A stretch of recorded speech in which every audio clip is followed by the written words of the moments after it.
Good morning and welcome to the digital meeting of Cabinet held on Microsoft Teams for Wednesday the 7th of April. Please be aware that the meeting will be recorded and then made available to view on the Council's website. Thank you. Okay, to receive apologies for absence.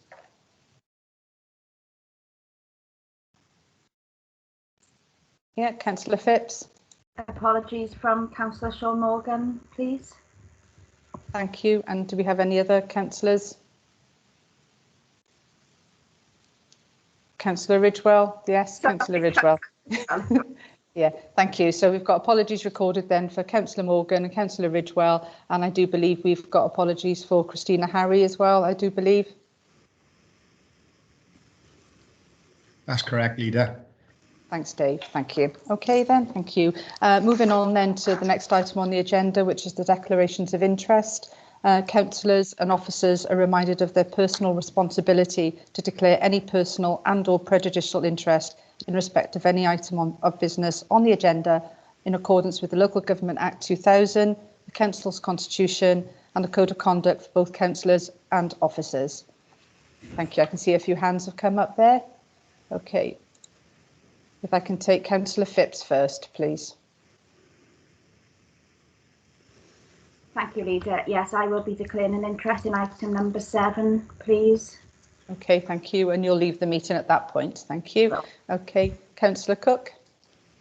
Yeah, thank you, Leader. I just need to clear up whether for agenda item 10, because I'm an LA appointed governor, I will need to declare an interest. Okay. Yeah, perhaps I can deal with that one, Leader. Yeah, if you could. Councillor Cook, can you explain on item 10? You're a governor of the school, is it? Yeah, Governor plus Llewellyn, yeah. Okay, so you will need to declare that interest. So that's fine. So, but it will be a personal interest only, meaning that you will be able to stay in the meeting, take part in the discussion, and vote. So it's a personal interest only because of paragraph 12 of the code, but I won't go into that. That's a bit technical. So that's great. Just a reminder to members, if we've got any other LEA appointed school governors here for any of the schools that we're discussing this morning, again, you ought to be declaring those interests. So I suggest that you should be. Thanks, Leader. Thank you very much, Mr. Tranter. Okay, Mark Williams. Thank you, Leader. Yeah, I'd like to declare an interest in item 7, the Trinity Fields item. I'm a committee member of Penalta Rugby Club, so we'll be leaving the meeting for this item. Thank you. Okay, thank you ever so much, Mark. Okay, thank you. So we'll have 2 leave it, and then we'll let you know when we've discussed those items, and then to bring you back into the cabinet. Thank you. Okay, moving on to the next item on the agenda is to approve and sign the following minutes for the Cabinet held on the 17th of March. Can I just confirm by a show of hands that everyone is happy and content with those, that there are no mistakes? Or, yeah, Councillor Fitt, yeah, you're saying yes, you agree, thank you. I won't go page by page because you've had a chance to read those and digest those. And similarly for the Cabinet held on 24th of March as well. Are you all happy with those and content? If I can have a show of hands. Thank you very much, all. Thank you. Okay. To note the Cabinet Forward Work Programme in its longer length, which we're glad to see. And are you all happy with that? And also, are the contents correct in that Forward Work Programme? Yeah, and everyone's content with that. If I can have a quick show of hands on that. Great, thank you, everyone. Okay, moving on to item 6 then. Okay, and I will hand over to item number 6 to Councillor Whiting. Yep, thank you, Leader. This report relates to the statutory notice objection report for one of our 21st century schools Band B Phase 1 proposals, which is to relocate and expand Ysgol Gymraeg Cwm Gwyddon in Cwm Can to the vacant site of the former Cwm Can High School and create a new purpose-built Welsh medium provision school with an anticipated occupation date of September 2023. It's proposed that the new building will incorporate a primary facility with childcare, special resource space, nursery, rising threes, main school classrooms, main assembly hall, food technology space, a library and IT space. It will also improve the outdoor learning space by including external play areas, a multi-use games area and access to a grass pitch. The new school would have sufficient accommodation for approximately 420 pupils, plus 60 nursery places and 16 SRB places. Community use opportunities are key, and the design process will seek to include measures to enable the safe zoning of parts of the new school building, sports facilities, including the hall, and multifunctional classroom compliant space, which could be adapted for community use. There is Welsh medium demand in the eastern area of the county borough, and this proposal will help the council to meet this demand and its objectives set out in the Welsh in Education Strategic Plan. The proposals went to statutory notice on the 11th of January 2021 and was open for objections until the 7th of February. In total, there were 2 objections. As an objection period, there were no opportunities for responses in support of the proposals, and Cabinet have received copies of both objections plus the objection report to consider prior to this meeting. The key areas of objection were mainly in relation to the prioritisation of Welsh medium education and a perceived need for an additional secondary school in the area. Responses to each of the objection areas can be found in the objection report at Appendix 1, which I believe Andrea West will walk us through when she makes her presentation. The Education Scrutiny Committee considered the recommendations and objection report at their meeting of the 22nd of March 2021, and by a majority vote endorsed the proposals. Some of the comments raised by members of the Scrutiny Committee included queries on the capacity of local English medium schools and the level of financial investment in English medium schools in the area. Contributions were also made at the Education Scrutiny Committee by a parent governor at Ysgol Gymraeg Cwm Gwyddon and one of the ward members, Councillor Wickham, and a Cwmcan resident. Cabinet will find more detail on the comments made at the Scrutiny Committee and the answers provided by officers at 10.2 of this report, in addition to the recording available on the Council's website, and are asked to take these comments and answers into careful consideration. With all this in mind, and in considering the comments made by the Education Scrutiny Committee, I move the recommendation under 3.1 that Cabinet make a final determination on the recommendations made within the objection report to progress to the implementation phase. Thank you. Thanks, Councillor Whiting. Councillor Phipps?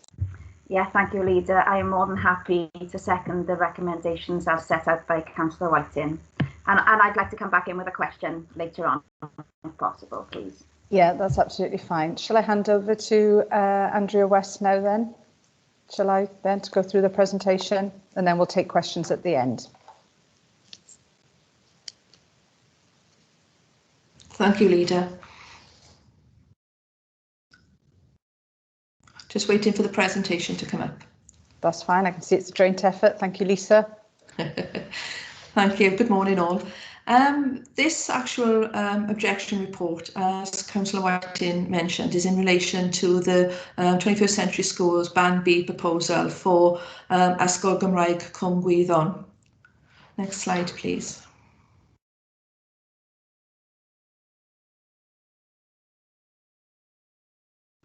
Okay, as Councillor Whiting mentioned, we are proposing to relocate the existing Ysgol Gymraeg Cwm Gwyddon to a new purpose-built Welsh medium provision school situated on the vacant site of the former Cwmcan High School with an anticipated occupation date of 2023. On the right-hand side of the screen, you will actually see a proposed sort of layout in relation to what we're actually looking to do. So the main sort of body of the school, as you can see, are the classrooms with a sort of market fair sort of main corridor going through. I was actually in a meeting recently with the Minister, Kirsty Williams, where she mentioned how much she actually liked this sort of market square, particularly in relation to the current situation with COVID. She felt that it was an opportunity here for further usage in addition to the proposed classrooms. So that was something that was recognised recently in relation to the design. So as Councillor Whiting said, we're proposing to build a primary facility that will incorporate childcare, a special resource base, nursery, facilities to accommodate rising 3 pupils. It will consist of a main hall, food technology space, a library and IT suite. It will be zoned off, so you can see there's like a wing coming off from the actual sort of outline, where we will actually be able to zone off the school, where we can then encourage community usage moving forward. Next slide, please.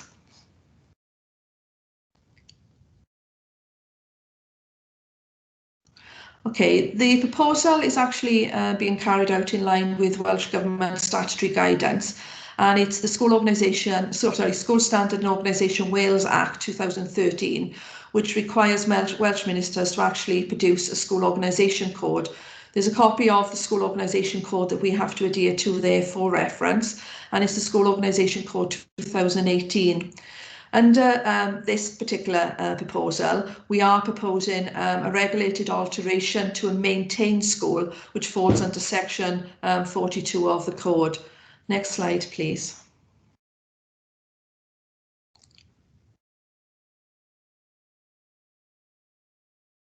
Okay, the decision-making process. As you can actually see from the information we're given here, there are various steps that we are required to undertake. As of today, we're at point 11, where we're submitting the objection report to you as Cabinet members for approval and final determination to implement the proposal. The next stage then will be the publication of the decision letter, and obviously any consultees that we are aware of will be advised of the publication. And then following that, we will then submit a full business case to Welsh Government for approval to implement the proposal subject to planning approval. I think it's really important to point out here as well, obviously this is the process in relation to the education process, but it will also, from step 9 on, it will run parallel then with a planning process. The next stage then, I've just sort of done a reminder here for members in relation to the internal decision-making process that we have undertaken. It seems such a long time ago now, but in September 2014, last year, we actually published the consultation document, and we've actually taken you through step by step for just a little reminder as to where we've been and where we're at now. So as of today, Cabinet, the final process, as you can see, is the next stage for us to take forward. Next slide, please.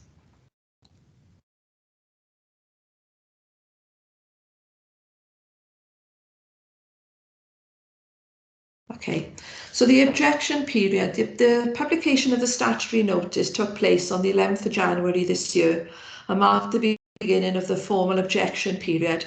It actually ended on the 7th of February. The consultees were prescribed by the School Organisation Code, and any sort of persons that were actually expressed concern as part of the initial consultation process during the period September to October were also notified via letter or email, whichever format they actually sent their response in via, of the publication of this statutory notice. There was an option then for objections to be made in writing or via email, and the objections had to be submitted within the objection period. I think it's important to point out here that when we say objections, this is terminology given to us by Welsh Government.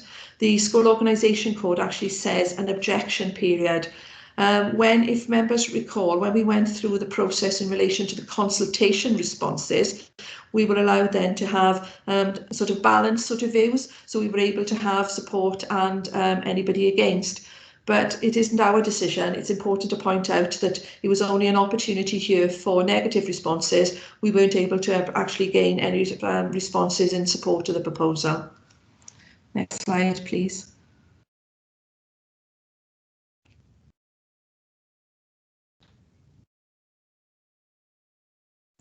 Okay, so under the School Organisation Code 2018, section 49, of the 2013 Act says when objections have been received, proposers must publish a summary. And I think it's important to emphasise that word. It is only a summary of the statutory objections and the proposer's responses to those objections. So they've all been contained within our objection report.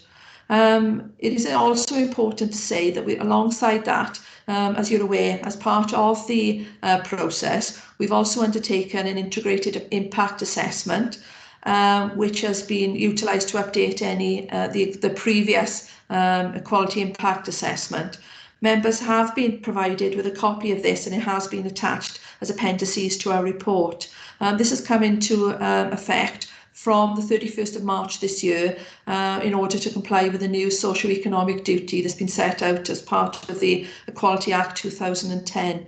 And also for members, just to check, all members have also received, Cabinet members have also received copies of all the objections that have been received by us in the format they were received in. So it's important, I think, for everybody to sort of be mindful of all the appendices, particularly in relation to the integrated impact assessment and the actual statutory objections that we received. Next slide, please. So there were 2 objections received in relation to this particular proposal, and we've actually broken them down into 2 areas. And again, as I said, they have been summarised. The first one was in relation to the area and prioritisation for Welsh medium education, and the other then was a need for a new secondary school in the area. So we have broken them down, and I will take members through them now on the next slides. Next slide, please. Okay, prioritisation of Welsh medium education. What we've actually done here, if the text is in green, it actually denotes that these objections have previously been raised as part of the consultation process and have previously been discussed in some detail at either previous scrutiny or cabinet minutes. So as you can see, in relation to this area of objections, there wasn't anything new that we were actually aware of that came out as part of this exercise. The concerns had already been raised and, as I said, addressed previously. But for reference, they are contained within page 10 to 11 of our objection report. Next slide.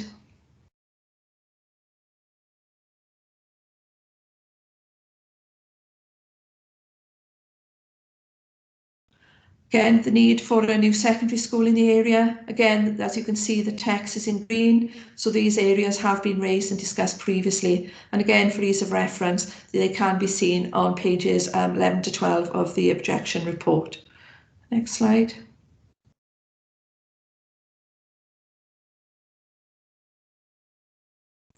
So just to sort of refresh members' memories in relation to where we are presently, these are some sort of screenshots from the current school, and you may or may not recall in a previous presentation, one of the concerns that we actually brought for members' attention was in relation to the school hall.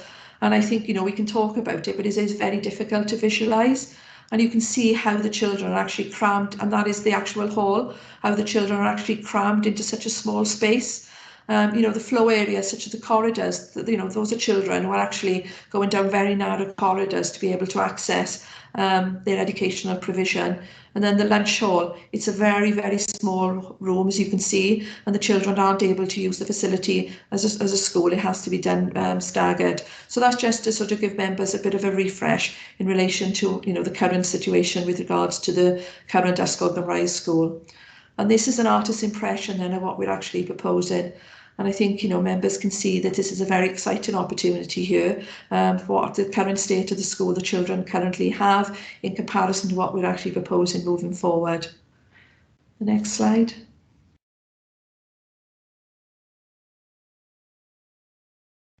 So where are we at the moment? The next steps. We are seeking final determination from yourselves as Cabinet members today in relation to the recommendations within the objection report to progress to implementation stage.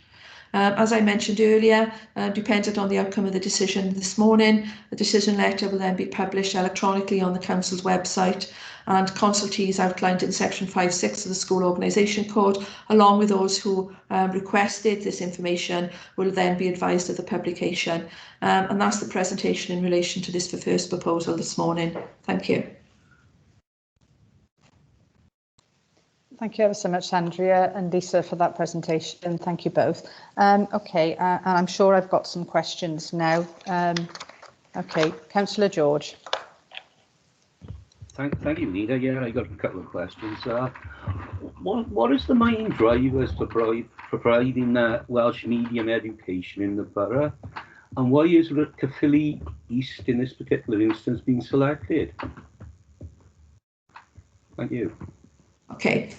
In the objection report, the reason why we're looking at Welsh medium education investment within the area, under the Welsh Language Wales Act Measures 2011 and the School Standard and Organisation Wales Act 2013 and the Legislation Wales Act 2019, it places a statutory duty on the Council to assess the demand for Welsh medium education in the area and develop a 5-year Welsh language strategy with the aims of increasing the Welsh medium speakers and the use of the language within the area. We've also got a Welsh and Education Strategic Plan set out in Caerphilly, which commits to the promotion of Welsh language and the provision of quality and attractive educational facilities. So basically within that area, we have identified that there is actually a need to enhance Welsh medium facility and grow the number of Welsh speakers within that particular area. Sarah Much is actually here as well, who's actually our Welsh and Education Strategic Coordinator. So if Sarah wants to add anything in relation to that. Hi, yeah, the Welsh Education Strategic Plan has just been reviewed as well. So we are in the process of developing a new one, and the new regulations that have been laid and now been enacted actually put a requirement for us to move towards a quite challenging target, and it's in line with the 2050 1 million Welsh speakers commitment of the Welsh Government. So actually our rates at the moment, as of September 2020, we had growing rates actually in Welsh medium, which is good. Overall in primary it's 17.62%. In reception it was 18.42, and in nursery it was 18.78. So we are increasing, which is good. But our target for 2030 to 31 is between 26% and 30%. So we've got to look at how we can expand and ensure we are meeting that demand. What we do know with Kilchmaethr and Dewi Sant, it has recently changed to become a bilingual setting, and partly because a lot of the parents there were struggling with transition because Dewi Sant is down in the Teesside estate and Cwm Gwyddon was obviously so far away. The location wasn't good. The children at 3 were on the bus for an awful long time before getting to school, and actually their nursery provision was only 2 hours. So it really wasn't working for parents to be able to allow that transition, even though they were opting for Welsh medium playgroup. So we do need to look at the location, and the location in Cwm Carn is actually very, very good for serving that whole east corridor, as it were. We've got several Kilchmaethr over there that are ready to expand and move up to meet that demand from parents. Thank you for that, Sarah. Thank you. Right, I've got a whole host of hands here, and I'm not sure I'll put them up first, but I'll go to Councillor Gordon. Yeah, thank you, Leader. Can you tell me what investment there have been in English medium schools? Yes, certainly. Thank you, Councillor Gordon. Over the last 5-6 years, we've actually made circa 6.2 million investment in 3 of the English medium primary schools and 2 of the English medium secondary schools within the area. I'm sure members will be aware, particularly in relation to Newbridge School, as part of our Band A proposal, there was actually an investment of circa £2 million to actually expand the school to cater for demand. So, you know, I think we've demonstrated that there's significant investment. And I think it's important to point out as well, just not only in relation to the investment, but also in relation to the conditions of those English medium schools. The condition of them is far higher from a sort of rating point of view than that of the school we're actually proposing today.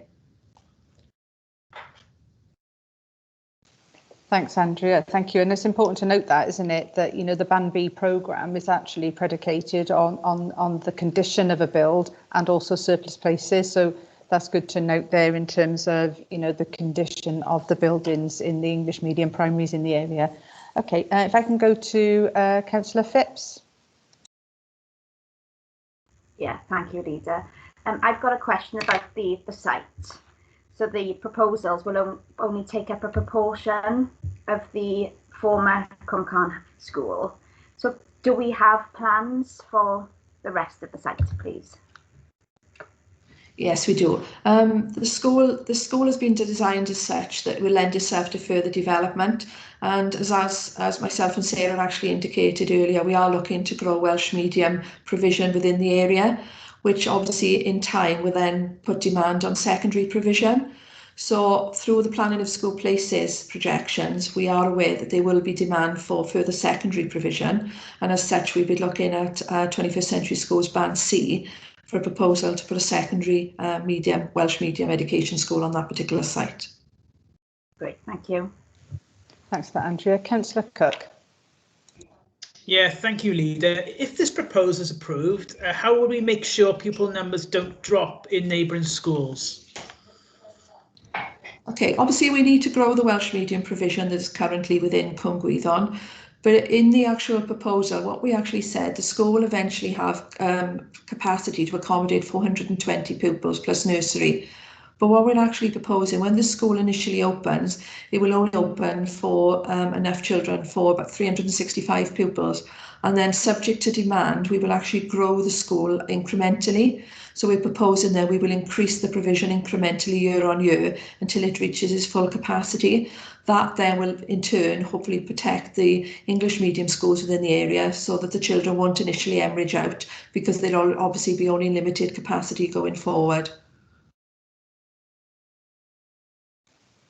Thank you for that. Thank you. There are no further questions. Can I say thank you for the presentation and for answering those questions, Andrea? I appreciate that. I think if there's no further questions, and I don't think Councillor Whiting's got anything further to add, I think we'll go to the vote. Charlotte, if you can prepare the voting form.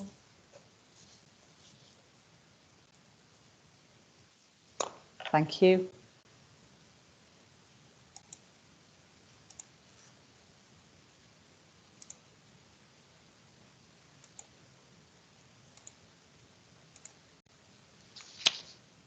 Okay, that's been approved. Thank you very much, everyone.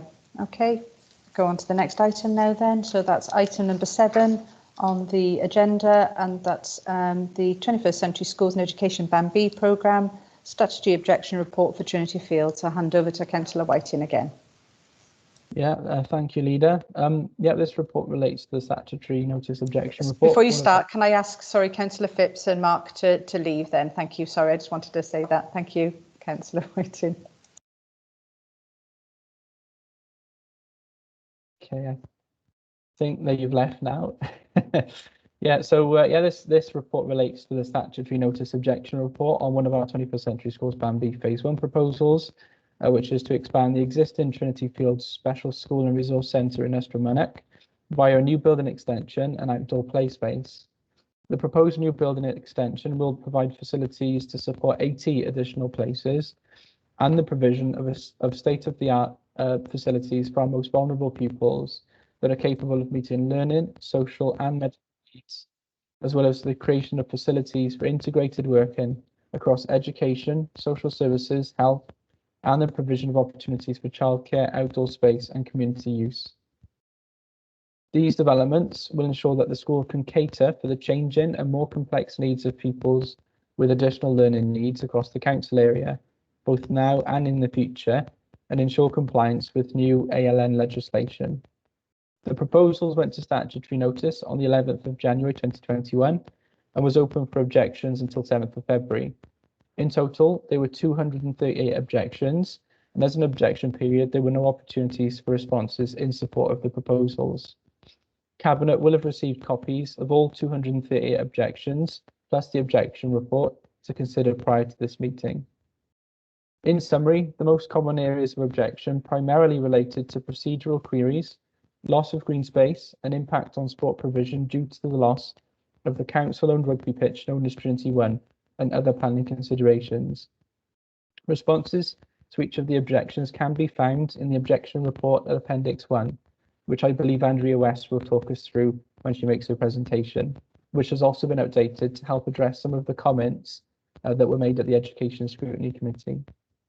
The Education Scrutiny Committee considered the recommendations and objection report at their meeting on the 22nd of March 2021, and after discussion, endorsed the proposals by a majority vote. Some of the comments raised by members of the Scrutiny Committee included queries on whether the mitigations attached as Appendix 3 is sufficient, ongoing sewage matters, the impact on green space, the options appraisal process, capacity of the school to meet future needs, and other matters contained and clarified in the objection report and initial consultation report. Contributions were made at the Education Scrutiny Committee by Penalta RFC, Save Us from Mynach Green Spaces Group, and governors at Trinity Fields School. Cabinet will find more detail on the comments made at Scrutiny Committee and the answers provided by officers at 10.2 of this report, in addition to the recording on the Council's website, and are asked to take these comments and answers into careful consideration. It was confirmed at Scrutiny that any necessary mitigations for the loss of the Council-owned sports pitch at Trinity 1 will form a fundamental part of the planning application, consideration and decision-making process. Planning Policy Wales states that an exception to the protection of playing fields from development can be made if alternative provision, equivalent community benefit is made available locally, avoiding any temporary loss of provision. If Cabinet is minded to approve this proposal and move towards implementation, we are proposing a significant £300,000 investment in mitigations at this stage, which would seek to meet and potentially exceed the requirements under this exception and be ready prior to the existing pitch becoming unusable. The main mitigation will include the creation of a new high-quality senior pitch at the nearby Sewerage Leisure Centre, known as Sewerage 2, which will be available for use prior to Trinity 1 becoming unusable. The creation and upgrade to the pitches at Sewerage Leisure Centre go far above and beyond just putting up posts and painting white lines on the existing field. At Sewerage 2, we will work with an external pitch specialist to create a durable and enhanced pitch, which will include selective weed removal, 3 to 4 inch hollow core, tine rake scarifying, 110 tons of sand being added to the plain surface top dressing, spreading and incorporation of the sand, verti drainage, drag brush surface, seeding and fertilization of grass, and increased aeration. The proposed pitch at Sewerage 2 would also feature a drainage system involving a main drainage pipe and laterals installed in a trench, which would then be backfilled with stone and sand, covered with the pitch and connected to the drainage network. Altogether, the pitch specialist engaged in developing this specific mitigation is confident that the pitch service will be robust and playable throughout the winter season. The other existing pitch at Sewerage Leisure Centre, known as Sewerage 1, will be upgraded with the same playing surface improvements as Sewerage 2, which I've just mentioned, aside from the drainage system, which is less necessary at that location. Above and beyond this, the pitch will also receive hard standing and spectator barrier installations, as well as some highball fencing, permanent training lighting, and emergency vehicle access. Other enhancements at and near the Sewerage Leisure Centre to improve the facility for the community include the provision of additional changing facilities by bringing back into use 2 currently disused changing rooms and adjacent shower rooms to provide 2 additional changing facilities, plus a further officials change in the showering facility and a first aid and medical room. The remaining pitch at Trinity Fields, known as Trinity 2, will be enhanced through the installation of pitch lighting, and a new mini and junior pitch will be created at Trinity 3. While the 2 remaining pitches at Trinity Fields are already protected, we will proceed to bring the pitches at Sewerage Leisure Centre under Fields in Trust status. Cabinet will be aware of the different sewage and drainage issues near to Sewerage Leisure Centre. I'd like to make it clear that between now and any potential commencement of works, we will do everything we can to address the matter. We'll continue working in conjunction with Welsh Water, who are responsible for the sewage network, and other partners such as Public Health Wales, to ensure the pitch and surrounding area remain safe to use. A briefing on this matter is attached as Appendix 4, and I draw members' attention to the note I sent out to all councillors on the 19th of March 2021, which indicates the continuing progress made by Welsh Water to identify and rectify the problem. As Cabinet member, I've been pleased to see the Council meeting with and listening to Penalta RFC regularly for many months to arrive at these mitigation proposals. While the club have indicated that they have ongoing concern about the loss of Trinity 1 and the mitigation proposals, I look forward to continuing dialogue if this proposal proceeds to the full planning and implementation phase to further refine and develop the mitigations where possible. I've also attended an initial meeting with other members of the community to seek ways to create, develop and improve access to green spaces in Mynach, considering the potential loss of Trinity 1. I think these discussions have real potential with a project already identified. I look forward to their continued progress. I'm grateful to the significant constructive input that members of the community have had to date. The loss of any green space, particularly where it's used as a sports pitch, is always difficult. It is clear to me from the meetings I've been in and the conversations I've had that members of the community care deeply about this and have made their concerns known and loud and clear. However, my view is that every decision has to be made on its own merits, and this one must be carefully balanced alongside the specific educational needs of the vulnerable children who attend Trinity Field School and the need to expand their provision in the most appropriate location. Various options on how to achieve this were considered during the options appraisal process, as outlined in the consultation documents. On the basis that the mitigations should be in place prior to the loss of the pitch, the proposal before us today is, I believe, the most appropriate one. With this in mind, and in considering the comments made by the Education Scrutiny Committee, I move the recommendations under 3.1 that Cabinet A make a final determination on the recommendations made within the objection report to progress to the implementation phase, and B, to approve the proposed mitigations and the proposal to fund the estimated cost of 300k from the 2020-21 miscellaneous finance revenue contribution to capital outlay RCCO budget. Thank you, Leader. Thank you for that, Councillor Whiting. If I can bring in Councillor Stenner. Yes, thank you, Leader. I'll second the recommendations in this report. However, I do have a question for officers, which I will ask later. Thank you. Okay, great. Okay, thank you for that. If we can go to the presentation then, and then we will call in Councillor James, and then I'll go to some questions from the members from the Cabinet, please. Okay. Thank you, Lisa.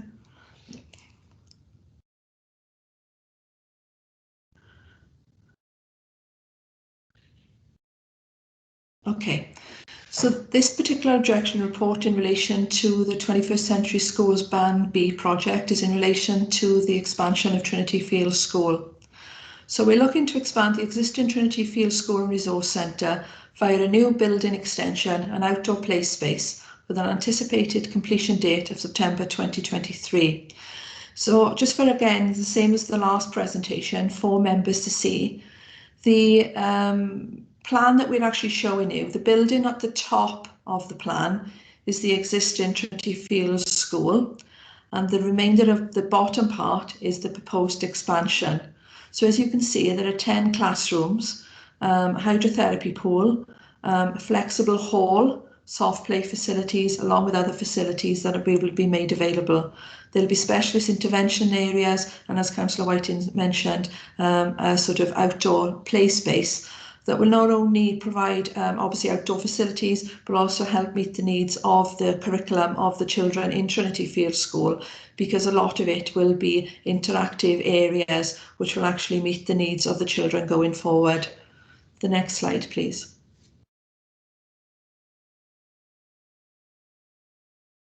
So again, exactly the same as the last proposal.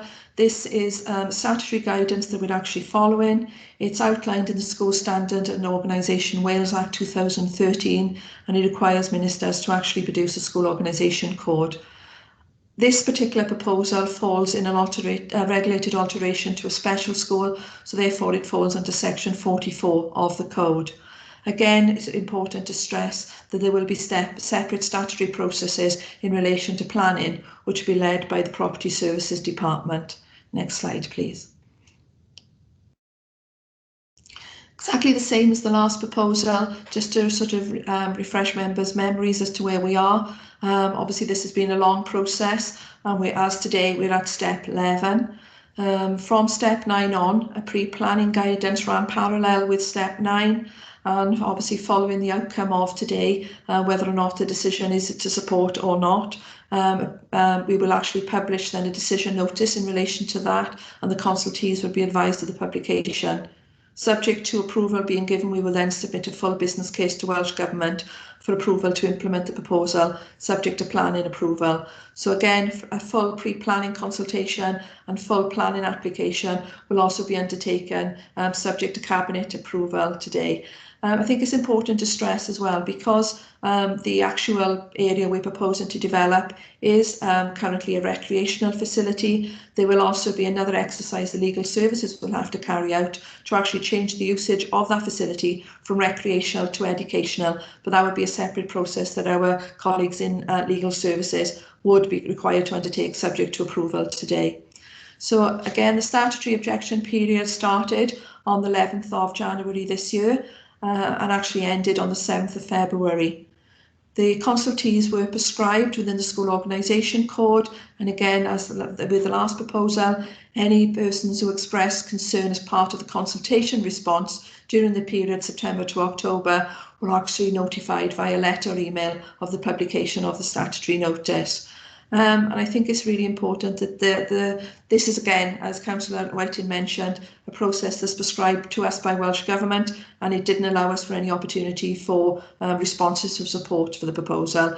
And if you remember, as part of the original consultation exercise, we did have that, and we were able to give that to members. So to take you again through the process, exactly the same as the previous presentation, we're at today the final stage of this process, and we're asking members to give us approval to proceed. So that's Cabinet decision as of today. Next slide, please.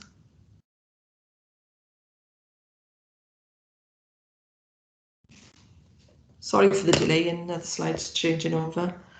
Okay, so the School Organisation Code 2018 required us under section 49 of the 2013 Act to publish a summary of the objections received. And when I go through the further in the presentation, I'll actually take you through that process. So the objection report has been published summarising the objections, and it has actually been posted on the authority's website. Hard copies have been made available on request through both mediums of Welsh and English. The consultees listed in section 1.5 of the code, and those who submitted objections have also been advised via letter or email of the availability of the report.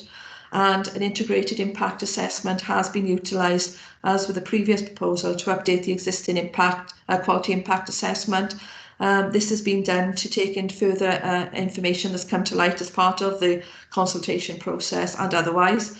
And it's in order for us to comply with the new socio-economic duty, Section 1 of the Equalities Act 2010, which came into effect on the 31st of March this year, and it was Appendix 2 of the pack that members were provided with. So in relation to this particular proposal, there were a number of 238 objections received. I think it's important to point out that during the consultation process, we actually had 1,048 views received. 447 of those were positive and 582 of them were negative. So as you can see, there has been a significant drop in relation to the objections that were actually received as part of this process. The same with the previous presentation. I have broken them down into the areas in which we've summarised them. In this particular proposal, there are 5 areas, and I will go through them in more detail. I think it's important to point out that all these responses will be obtainable within the objection report. But again, as with the last proposal, I think it's important that members actually acknowledge that they were provided a copy of all the responses received during this objection period and in the format in which they were received. The next slide, please.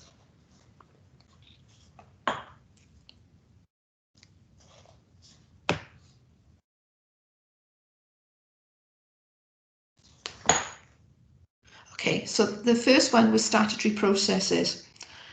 What we've actually done here, we've actually changed the text to green, where these themes have actually been raised previously, either through the consultation process or from another format, and they've been discussed in some detail at previous scrutiny and cabinet meetings.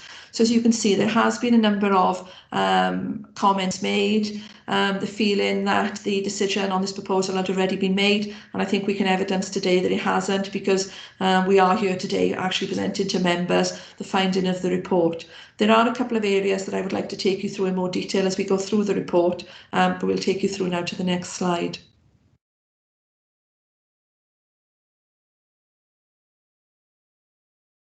Next slide, please.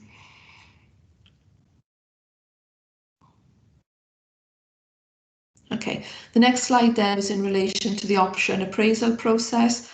Again, I think it's interesting here for members to see all the comments received in relation to this particular area had been received as part of the process previously and had been sort of explored and discussed at previous scrutiny and cabinet meetings. The next slide, please.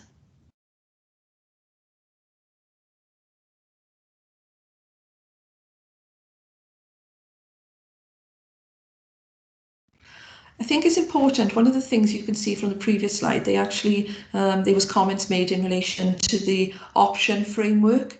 I think it's important for members to be aware that as part of the Welsh Government business case guidance, an options framework has been followed.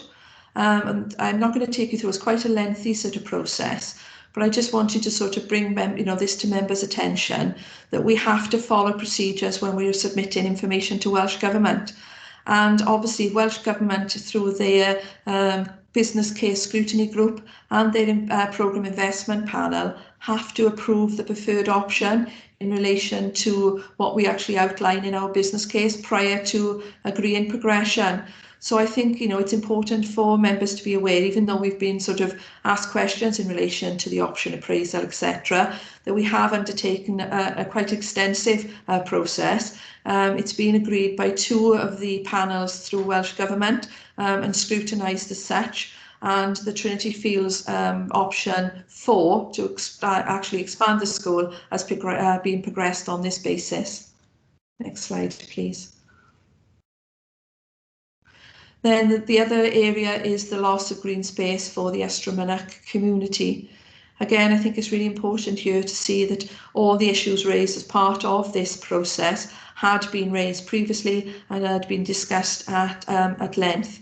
We will pick up on a couple of them now moving forward on the next slides, but obviously if there could be any questions that members have in relation to those, we can refer back to any former scrutiny and cabinet meetings, but also we can give clarity in relation to them then today as well. The next slide, please. So in relation to Mynach Park has a management plan, which was a document submitted to Keep Wales Tidy in 2017. This formed the basis for the information against the green flag status being awarded. Now, there are 2 deed packages connected to Mynach Park that were actually taken into account when they were seeking green flag status. And as you can see, we've given an outline in relation to those 2 particular deeds. They are RA 3271 and RA 1653, which outlines the area of the park included in that particular plan. We've also then, as you can see, it sort of marries, if you put the 2 areas together, that actually marries the area that has been outlined for the park within the local development plan. Trinity 1 does actually fall outside these deed packages. As you can see, it's quite clear when you look at the 3 sort of photographs that Trinity 1 isn't actually included within that particular area. The 2 RA sort of deed packages have covenants, active covenants attached to them, and the land contained within them, which contain T1 and T3. The covenants prevent the land being used for any purpose other than a recreation ground, children's play area or the park. Subject to cabinet approval, the council would then like to apply for field and trust status in relation to Sunnoaks 1 and 2. So that's just to give members a sort of overview of the area we're looking at and the area that's being discussed this morning. Next slide, please.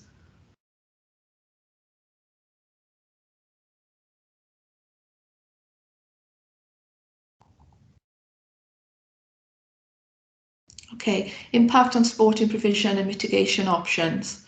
As you can see, there's a lot of areas again in green. The ones that haven't been mentioned previously was the inadequate mitigation in relation to Trinity 2, 3 and the Sewerage area, public concern in relation to the sewage at Sewerage, and the cost of the mitigation input in the developments elsewhere. So I will go through them in relation to that. But I think it's important to also point out to bring members' attention to the fact that we did attach the mitigation proposals and the sewage briefing information in relation to this proposal as Appendix 3 and 4 as part of the report they were provided with. Next objection, please. Okay, so there are a number of areas, as Councillor Whiting alluded to earlier, in relation to the mitigation. The first one is mitigation 1, and it's the creation of a new senior pitch at Sewerage Leisure Centre, as referred to as Sewerage 2. So what we've actually done here, we've actually given you some proposed visuals in relation to what we're actually planning. I think officers can go into this in a little bit more detail should it be required, but obviously this information has been contained within the documentation provided to yourselves. Next slide, please.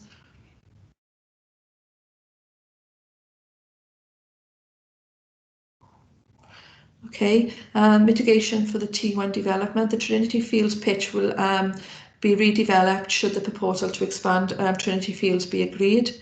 All public playing fields, whether owned by the public, private or voluntary sector, should be protected from development except where.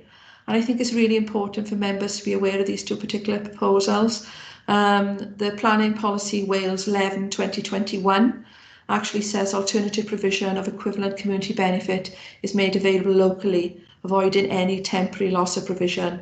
So subject to whether or not approval is given today, if we do have approval, obviously we'd need to make sure that there wouldn't be any temporary loss of a provision and that the mitigation would have to be in place prior to obviously that field being taken out of usage. And again, in relation to the adopted local development plan, CW8, I think it's important for members to pick up on this particular word. It says a comparable replacement facility can be provided by the developer either on or off site and with easy and convenient access on foot or bicycle. It doesn't say duplicated provision, it says comparable. And I think it's important to note that obviously the mitigation proposals will be subject to approval as well through the planning process. So it's not just today, there will be further scrutiny in relation to those moving forward. The next slide, please. The next phase of the mitigation, so mitigation 2, would be an upgrade to the existing senior rugby pitch at Sewerage, referred to as SN1. So again, there's some proposed visuals here for the new pitch that we're actually proposing. I'm not going to obviously read it word for word because I think members would have already received this, but it's just to refresh your memory in relation to what we're actually proposing. The next slide, please.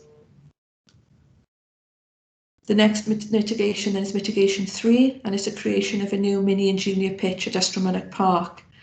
This is an illustration of what we're actually proposing on the current facility, which I showed earlier, which is contained within the park, referred to as Trinity 3. Next slide, please.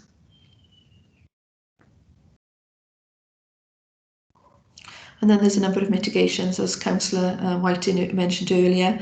Mitigation 4, provision of additional change of facilities at the Sewerage Leisure Centre. Mitigation 5, lighting enhancement at the Sewerage Leisure Centre. Mitigation 6, emergency vehicle access for Sewerage Leisure Centre. 7, access path enhancement at the Sewerage Leisure Centre. Obviously that would allow for people who are have a disability to be able to access the provision appropriately. Lighting then in mitigation 8 at Trinity 2. Mitigation 9, as I mentioned previously, seeking field interest status for the pitches at Sewerage 2 and 3. 1 and 2, and then 2 and 3, where the pitches don't already have the status. And where I mentioned earlier, as you can see, they're already covered off through the deed status within the park itself. Mitigation 10, remedial drainage work then at Sewerage Leisure Centre. The next slide, please. In relation to the other area that was actually brought up, it was in relation to the sewerage. Many were aware that there has been issues on many social media sites and obviously through the authority site as well in relation to surface water and sewage issues that have been circulating. Again, there was a briefing paper provided to you as members as Appendix 4. I think it's important to actually bring members' attention here. Welsh Water's Flood Care 2019 Industry Guidance actually states the surfaces that will be safe after the clean-up and quarantine period. I think it's really important here to say, obviously, we're looking at surf. So, where we're actually looking at a potential issue, obviously, this is the indication that Welsh Water have said in relation to the clean-up period and the quarantine period. So I think that's important to bear in mind moving forward as well. The next slide, please.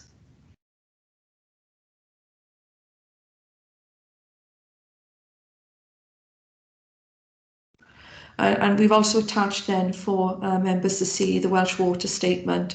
This was a statement made on the 19th of March by Welsh Water. And I think this is a statement that would be continued to be sort of looked at and developed. But this is just for members to see. This is what the statement we received as of that date. And I'm sure, if there's been any further update, we can actually notify members of that then moving forward. So again, I'm not going to go through the sort of statement, other than to say, if you look at the very first statement, there was one isolated incident reported in January 2014. And there was no further reports until the 21st of January this year, and then on the 10th of March. So I think it's important to see, this isn't a recurrent situation. This is a situation that's occurred, as Welsh Water's evidenced, on 3 occasions. The next slide, please.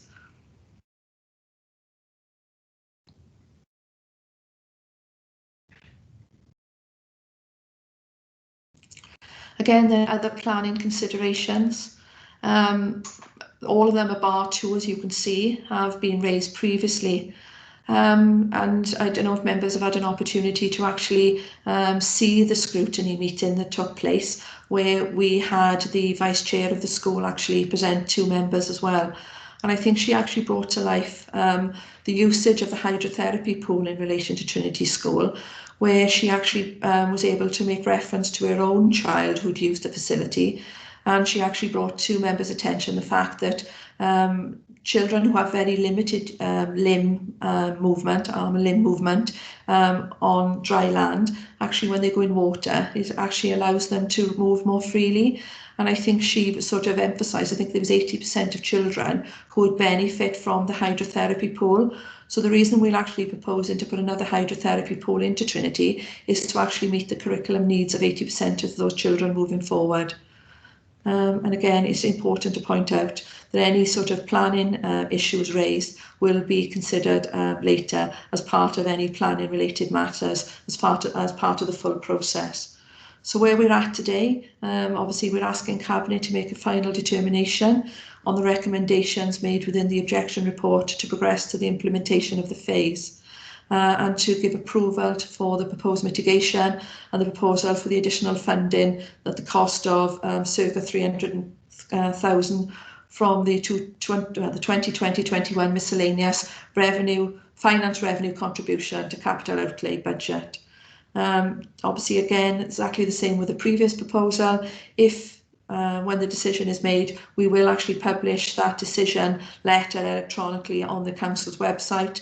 And again, the consultees outlined within the code and those who stipulated they wanted to be made aware will also be advised of the publication. And that's the end of the presentation this morning. Thank you, members. Thank you ever so much for that, Andrea and Lisa, for that again, and for the detailed presentation there. And I think it's really useful to put that in perspective. You highlighted many of the mitigations there, etc. So it's really helpful to see that again here today for us all. Thank you. Okay, if I can call in Councillor James, because he asked to speak, and then I'll open it up to questions then, and if any officers have anything else to come in on. Councillor James. Oh, thank you very much. Thank you once again for allowing me to address the Cabinet today. Naturally, I'm disappointed that the Cabinet Member for Environment is not here today. Here are some of the concerns regarding the proposals. There are many concerns arising from mitigation process with Penalta Rugby Club.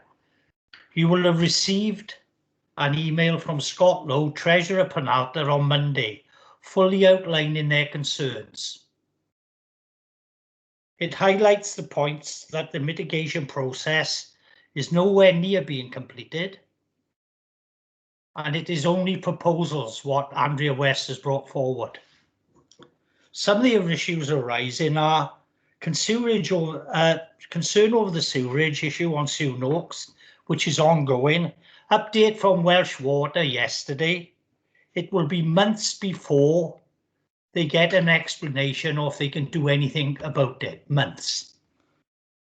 Parking in the town centre, none of that's been addressed in the mitigation. We've already got issues in the town centre with parking. Unsatisfactory change in facilities. To enhance the facilities, other users will have to bear consequences. There won't be enough room. Flooding is an issue on Trinity 2, and the proposals to create an attenuation pond on Trinity 3 would make that field, which is a field that is protected, unplayable for many months of the rugby season. The 21st Century Schools process, despite being raised at education meetings and in the consultation process, many questions remain unanswered. The inclusion of, and it wasn't mentioned again today, the inclusion of Children's Centre on the site. Detailed plans remain unclear, but the inclusion of an additional 147 car parking spaces on the site, given that there are already 95 at Trinity, suggests a large proportion of the site will be given over to the Children's Centre. What will happen when the school reaches its capacity for extra 80 pupils? There is no room for further expansion on that site. The original funding bid was for 5 million. Has a new business case been submitted which includes the Children's Centre at a revised cost of 12.5 million to Welsh Assembly? Members of the Scrutiny Committee were concerned that the only option brought forward for the extension are no costs on the new build for a purpose-built school, which would benefit everyone on a brownfield site, which would guarantee provision for future growth. The consultation process. Although we followed the school's consultation process, with many questions either answered or unanswered or partly answered, we also have a constitutional process to follow. When green fields and sports fields are removed, which has yet to be considered. From our CCCB constitution, rules on consultation, page 134, we would engage with community partnerships, voluntary and community sectors and younger people. It is worrying that no group has been consulted on no park users, sports groups, no other organisation, local schools other than Penalta. Penalta are not the primary users, the community are. Future Generations Act. What purpose does it not? It does not fit into the Future Generations Act. According to the WIMD, as you're aware of, Ystrad Mynach as one of the most deprived areas of physical environment, poor air quality, high flood risk, and poor access to green spaces. All of which, by taking this space away, will be made worse. It would be nice for the Environment Cabinet member to discuss that. You will already know that both our local and regional Senate members have expressed their concerns at the losses facility in the community. The Welsh Rugby Union, National Director of Boys and Girls Clubs of Wales, have expressed serious concerns over the loss of facilities.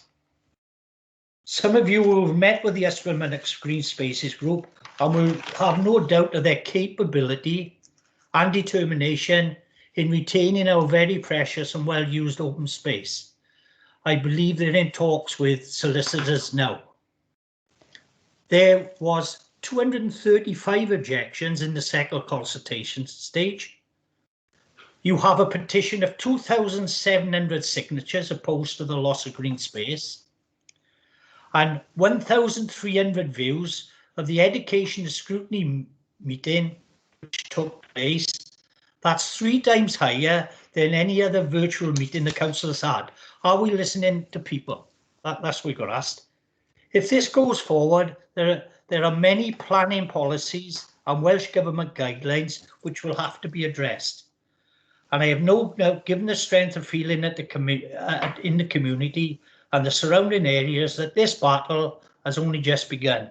Councillor James, can I just remind you, you've already gone over the 5 minutes allotted. I should have reminded you that you have 5 minutes to speak and you've now spoken for 6. So can I ask you to please finish now? Yeah, I'll wind up you now, no problem. What I'm hoping for you to consider today is to defer the decision and reconsider the option to cost a new purpose-built Trinity Field school on a brownfield site that would ensure the future growth and secure green spaces for Ystrad and Mynach and for future generations. Thank you very much for your time. Thank you. Thank you, Councillor James. Thank you. And if I can, obviously we've had the presentation. Councillor James has just, expressed his view there.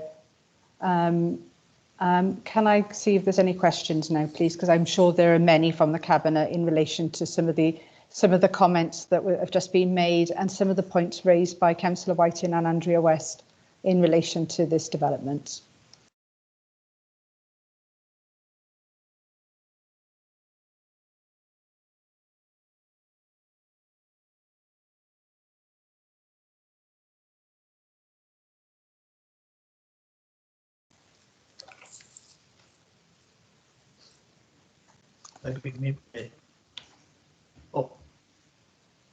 Sorry, Councillor James, before I bring in Councillor Cook, can I remind you to mute your microphone, please? Sorry. Thank you. Okay. I do want to actually, just before I bring in Councillor Cook, I do want to just quickly touch on something that's just come to mind, and it was just based on some of the things raised there by Councillor James and both Andrea. I'm looking at this because it came up in one of the slides in relation to the statutory duty that is placed on the local authority. You've just run through the mitigations and you detailed all of those in that presentation. Can you just highlight for me quite simply what our statutory duty is here in relation to this development, and do you feel that the mitigations are enough? Because I think it's really important that we look at what we have to do and what we intend to do in relation to this development. So I don't know whether Andrea wants to come in on that, or Ed, did you want to come in? Yeah, thanks, Leader. Thanks for the question. You'll appreciate from the detailed presentation that Andrea's given that she's already referenced on one of the slides the specific requirements placed upon us in relation to Planning Policy Wales 11 and the adopted Local Development Plan CW8. I think it's probably worth me just reading those out again just for absolute clarity. So in terms of PPW 11, our requirement is to provide an alternative provision of equivalent community benefit made available locally, avoiding any temporary loss of provision. In terms of CW8, it's to provide a comparable replacement facility. A comparable replacement facility can be provided by the developer either on or off site and within easy and convenient access on foot or by bicycle. In terms of our proposed mitigations, you've heard from Councillor Whiting and Andrea on what's proposed. Above and beyond the provision of an additional pitch, I'm going to reiterate this again, I think it's really important. We're proposing enhancements to SU-Note 1 to include hard standing, spectator barriers, high bull fencing, emergency vehicle access, and a range of pitch surface enhancements. We're proposing a partial hard standing and spectator barrier to the newly marked up pitch at SU-Note 2, plus extensive draining works and pitch surface enhancements. We're proposing 2 additional changing facilities be made available with showers at SU-Note Leisure Centre, along with match officials changing and a first aid and medical room. And we're proposing an additional mini and junior pitch at Trinity 3, where no pitch currently exists. Above that, we're also proposing permanent training lighting at Sewerage 1 and Sewerage 2, providing additional access to the club through winter months. Above and beyond the mitigations mentioned, there's also planned works by the council at Ystrad Mynach Park seeking to improve flood management, which should provide greater usage at Trinity 2, again helping with games and training opportunities for the club and or clubs. As members know, at present the weather can diminish the use of Trinity 2. In my view, Leader, the planned mitigations go above and beyond the statutory requirements as stated. In fact, should the mitigations be implemented, there'll be more rugby pitches, more changing rooms and more training lighting available for the community than is currently in place at present. And I've referenced previously this being a net gain in facilities. It's also worth referencing that Sport Wales were notified of the proposal both as part of the initial consultation period and as part of the objection period. They confirmed that they would not object to the proposal to extend Trinity Fields Special School as long as the alternative provision is of equivalent community benefit, made available locally and avoids any temporary loss of provision. And having seen our mitigations, they lodged no formal objection as part of the proposal or the objection process. Thanks, Leader. Thank you, Ed, for running through those. I think that's really important, isn't it? That the intention here is for no one to suffer a detriment. And that is quite clear what you've just outlined there, and what's been spoken about already has actually highlighted that for me, that there's no detriment. OK, I was calling in Councillor Cook, and I'll return to calling him in now. Thank you. Yeah, thank you, Leader. I've read the objection sent in via email and on social media. And a common objection involves the issue of sewerage at Sewerage. Well, I'm concerned about the health impact of this sewage, so can someone please explain how this issue will be resolved and the ground made safe, please? Is that back to you, Ed? It is, Leader. Yes, I've become a drainage and sewage expert in recent weeks and months, so I'll do my best to answer that question, Councillor Cook. I think there's probably two aspects to this issue. I'll deal with the sewer restrictions and blockages first that have led to the manhole breaches at Sewerage. So attached to the report in front of you is the briefing note that Councillor Whiting circulated prior to scrutiny, and that goes into a significant amount of detail about some of the challenges that have existed at Sewerage and the work that the council has done to overcome some of those. And Welsh Water have previously confirmed a sizable blockage or restriction on the Rumney Valley trunk sewer, as well as an issue with an associated damaged pipe, which was allowing stream water to enter the system. They've confirmed that the damaged pipe has been repaired, and I received a briefing from our local Welsh Water network engineer at 8:30 this morning on the works that they're doing to remove the restriction. So this is as current as it gets. Essentially, enabling works, which Welsh Water need to undertake to get access to the site, have nearly been completed. They began last week, they are now nearly complete. The sustained period of dry weather that we've had has been hugely helpful. They commented on the sewer levels now being so low, they do not think they will require expensive or time-consuming pumping equipment to be used to access the sewer safely and address the restriction. By the end of this week or early next week, they will access the sewer and begin remedial works. They have narrowed the issue to a very small section of the sewer. The issue is described as in hand, top of Welsh Water's list, and having to be addressed as a priority. Once the restriction is removed, they will use CCTV cameras to check any additional issues with linked storage tanks or silting, and if necessary, clear those. In terms of the issues of contamination, the other concern raised, I would draw Cabinet members' attention to the Welsh Water Flood Care Guide circulated and also referenced in the earlier slide by Andrea, which confirms that ground is safe, emphasis on the word safe, following a clean-up and a short period of quarantine. Now, this differs depending on the time of year and the ground type, but members will appreciate at its worst, it is 20 days, so safe to use in 20 days. This is in line with water industry guidelines. But we also separately confirmed this with our environmental health colleagues and Public Health Wales. Hopefully that answers your question, Councillor Cook. Thank you for going through that, and that's pleasing to hear that you've just had a recent update on the investigative works there for Welsh Water, so thank you for that, Ed. OK, I've got several other hands up here. Councillor Stenner. Yeah, thank you, Leader. My question is, if the recommendations in this report are supported and approved today, Can you tell me what impact would this development have on the green flag status at Ystrad Mynach Park? Okay, can I answer that?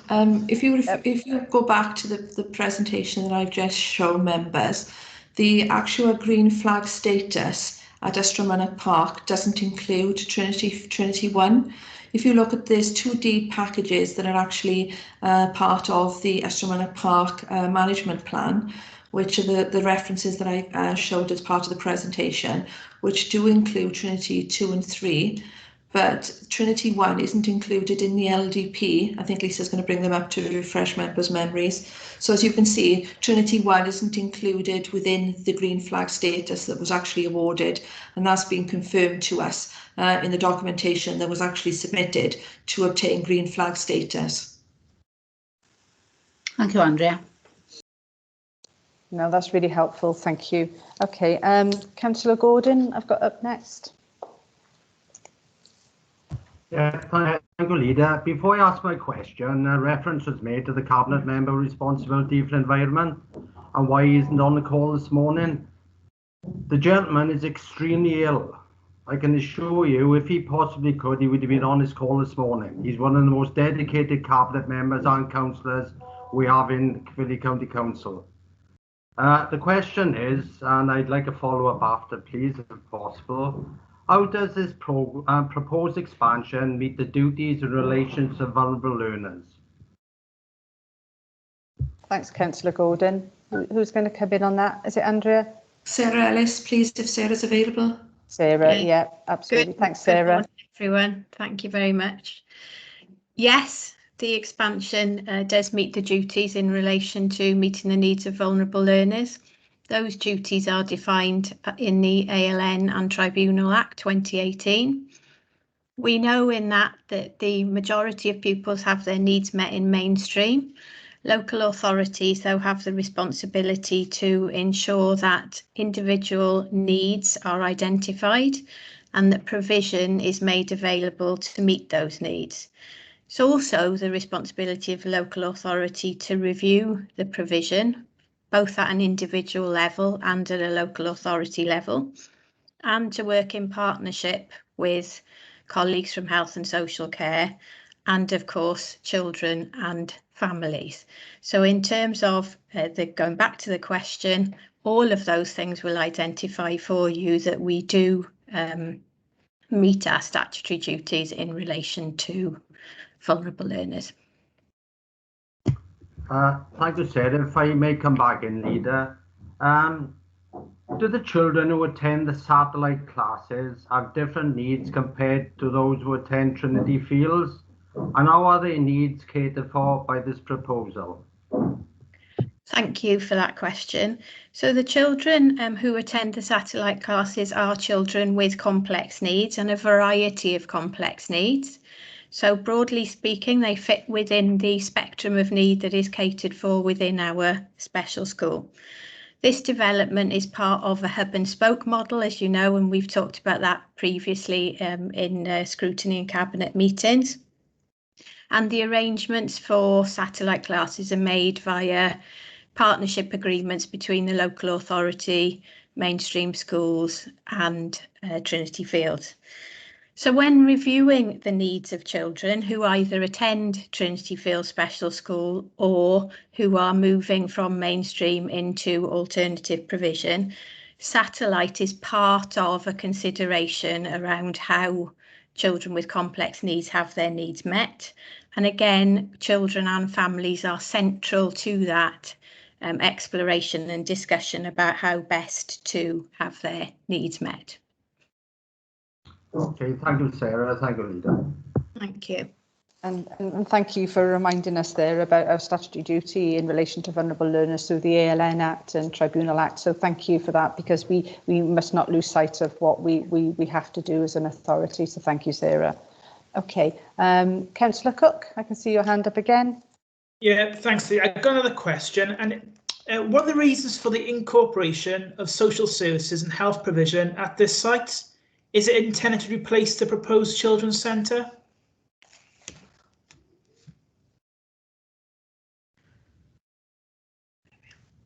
I was just going to ask, could Dave Street answer that, please? He's here, Okay, by the look of it. No problem at all, Leader. Thank you, Councillor Cook.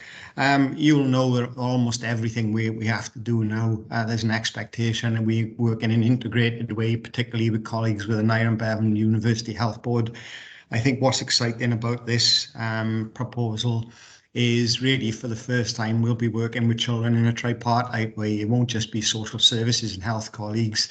It actually brings in specialist educational provision as well.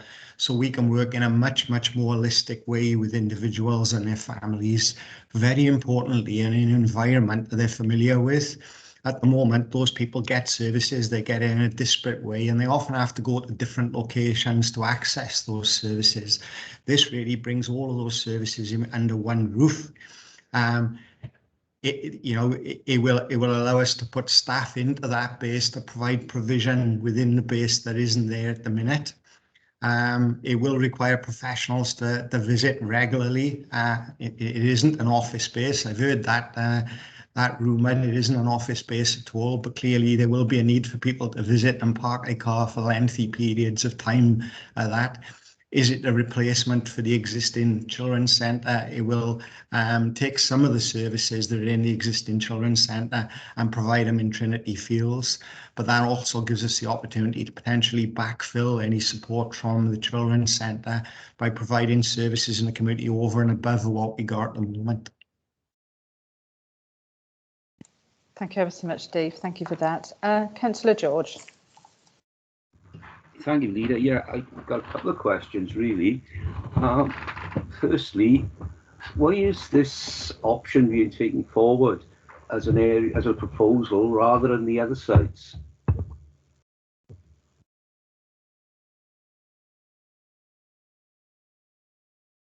Sue, did you want to come in on that? Hi, yes, please, Leader. Just to clarify, and I think the slide that Andrea presented, options framework, I think gave a lot of information around the expectations on local authorities when they put forward 21st Century Schools proposals. The outline business case is quite detailed, and we need to consider 5 options. Minimum requirement to consider the desirability, the viability and the feasibility of the projects. Cost isn't an overriding factor. There's other weightings taken into consideration, so cost isn't the overriding factor. That was submitted to Welsh Government, and as Andrea said, quite rightly, it went through 2 committees, the Scrutiny Committee and the Cabinet. So, you know, there were a number of considerations given, and it was a cross-directorate group from around the authorities with varying expertise. You know, obviously our ALN colleagues were key in that, and obviously the schools seeking their view. So the business case proposal that went into Welsh Government included the options appraisal. What I would like to add, Leader, if it's okay, regarding a comment made by Councillor James. The business case that was submitted to Welsh Government was for the £12.5 million. I think he was seeking clarification on that point, and it did include the excellent work and joint working with both health and social services that Dave Street has commented on at the last presentation he spoke about. I think for me, what is key here is Welsh Government see that as a massive benefit within our business case. They want to encourage local authorities to work in partnership with health and with other agencies to develop a rounded model of delivery for the children. And I would say the most vulnerable children within our communities. Thank you, Leader. Thanks, Sue. Thank you for that. Councillor Whiting, you had your hand up. Did you want to come back in relation to that? Can I come back? No, I want yeah, to one second. Question, but I think Ed's got his hand up to speak on this one. I think Nigel's got another question as well. I think yeah, I'll go back to Nigel in a sec. Ed, please. Yeah, thanks, Leader. Just to complete the point that Sue was making in response to Councillor Cook's inquiry, just worth confirming again that this particular proposal, the proposal to expand Trinity Field Special School, has been through three iterations of the Education Scrutiny Committee, and the Education Scrutiny Committee supported the expansion of the school. So that's what's before you today. Thanks, Leader. Okay. Councillor Whiting, and then I'll bring in Councillor George. If Councillor George's question follows this, I don't mind if he goes first, because then it'll be the last question. That's okay. Okay, no worries. Councillor George. Thank you, Leader. Just one final question. How does this proposal to further proof or future-proof the school in the future? How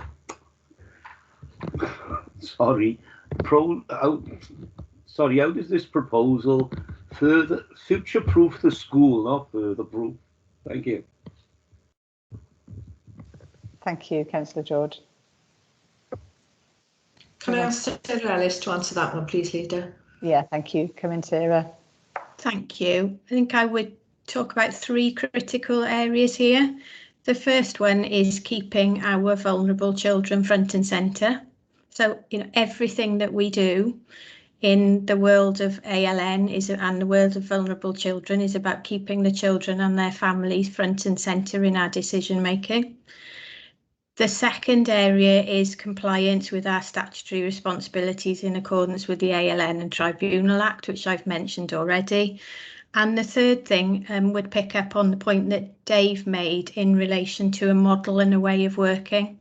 So this development is very much focusing on developing and enhancing a model of excellence in terms of a way of working to ensure that the needs of our most vulnerable children are met. Thank you for that, Sarah. And can I say thank you for reminding us why we set off on this path in the first place. So thank you for putting that so succinctly. Thank you. Councillor Whiting. Yeah, thank you, Leader. It's a comment and 2 questions. Yeah, the comment was that I should have referred to it earlier, but just to draw attention to the integrated impact assessment, which has been the new style document that we use to make decisions on these things. And I know that Councillor James mentioned the Wellbeing of Future Generations Act and our responsibilities under that, and that is included in that, and it is useful for us as we make this decision because it covers all of our different statutory obligations and requirements. The 2 questions that I have are they do follow on from what Councillor James said. The first one really is to officers about the comment about parking. If we could have just a little bit more clarity on the level of parking at this site and the reasons for that. And the second question being that Councillor James did make a suggestion that we defer this. Can we have comment on that? Because my understanding is that wouldn't really be what we'd be looking to do today. Okay, thank you. Councillor Whiting. Can I ask Julian to answer the question in relation to planning, please, Julian Harding? Yeah, thank you. If you can come in, Julian. Yeah, certainly. Good morning. Yes, I first off, I've got to apologise. My internet dropped for about 5 minutes there, so I didn't pick up the question about planning. I did pick up your question about parking, which, if we work backwards from that one, if you could bear with me a second. The parking provision on the site, the proposal is, my apologies.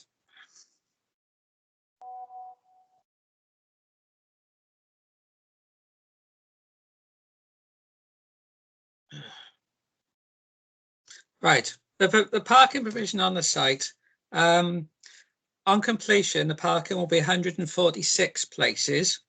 Currently, there are 78 places there, so we're extending it by 63.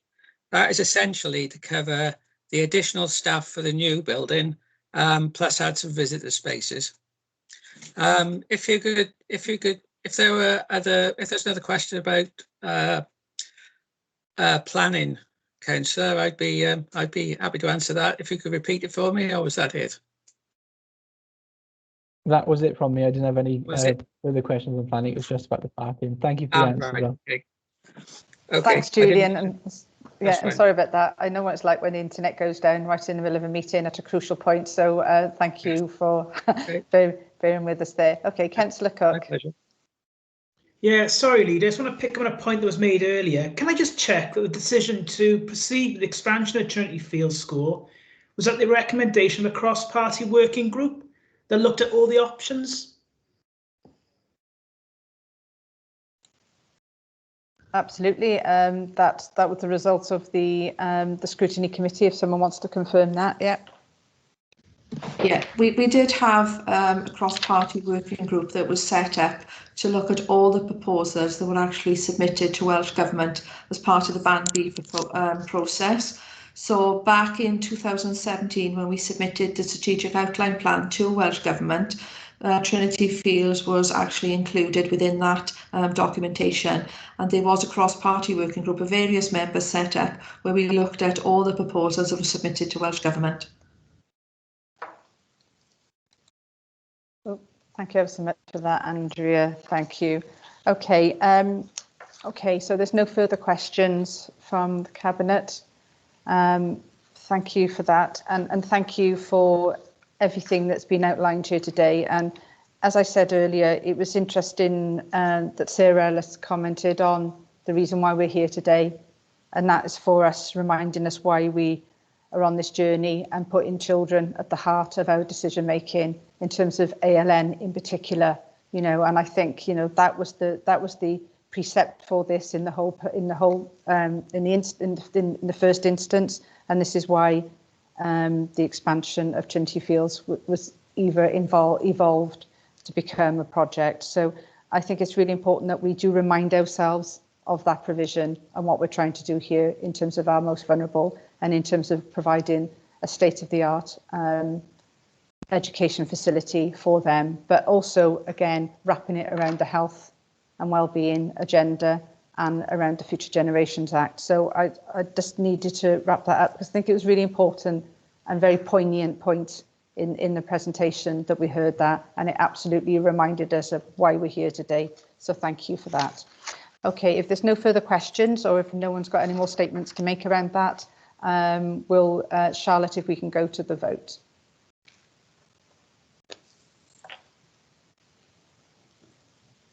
Thank you.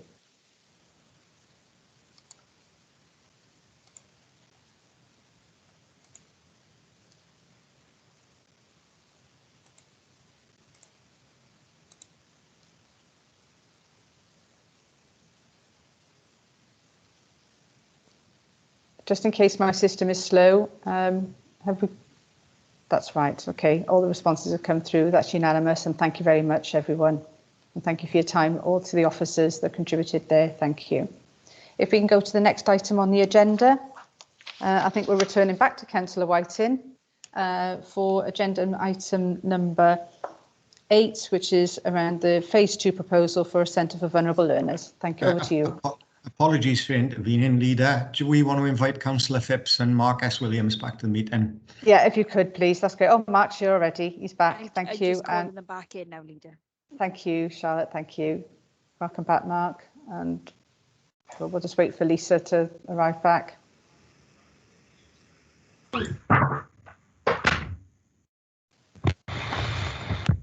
I'm here. Great. Okay, thank you. Over to you, Councillor Whiting. Okay, thank you, Leader. This report introduces the first of our 3 Band B Phase 2 proposals, which are at an early developmental stage. This particular proposal is to adapt and refurbish the old Portland Firth Grammar School building, formerly the Portland Firth High School site, to accommodate the creation of a new centre for vulnerable learners, which, for the purposes of reporting to Welsh Government, will be referred to in the business case and supporting documentation as a pupil referral unit.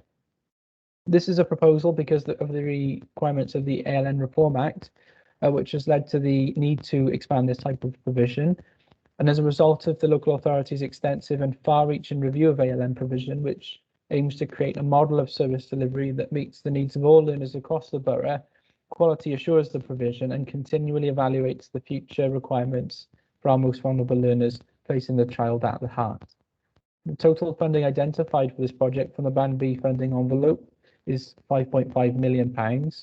The report was considered by the Education Scrutiny Committee on the 25th of March 2021, and after discussion was unanimously endorsed. The queries and comments made at scrutiny can be found under 10.2 of the covering report. I'd therefore like to move the recommendations under 3.1, that Cabinet A, note the contents of the report, and B, give their views and endorse the recommendation to proceed to Welsh Government business case stage on this proposal. Thank you. Thanks ever so much, Councillor Whiting. If I can go to Councillor Gordon, please. Thank you very much, Leader. As a Parliament Private Councillor, I'm more than happy to support and second the recommendations. And just for note, I've already received emails of local residents also in full support of these recommendations and proposals.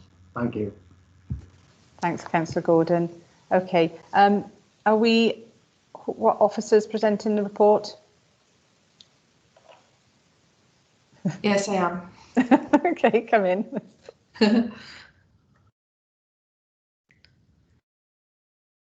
I'm waiting for my glamorous assistant to bring it up.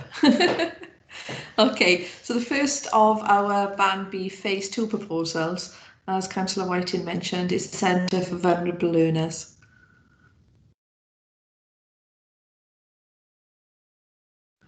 We're proposing to create a centre of excellence for vulnerable learners across Caerphilly, equipped with high quality learning opportunities, indoor and outdoor sporting provision, as well as access to first class support. The centre will reduce the need to outsource support for learners to private providers and enable community usage of the facilities outside of school hours.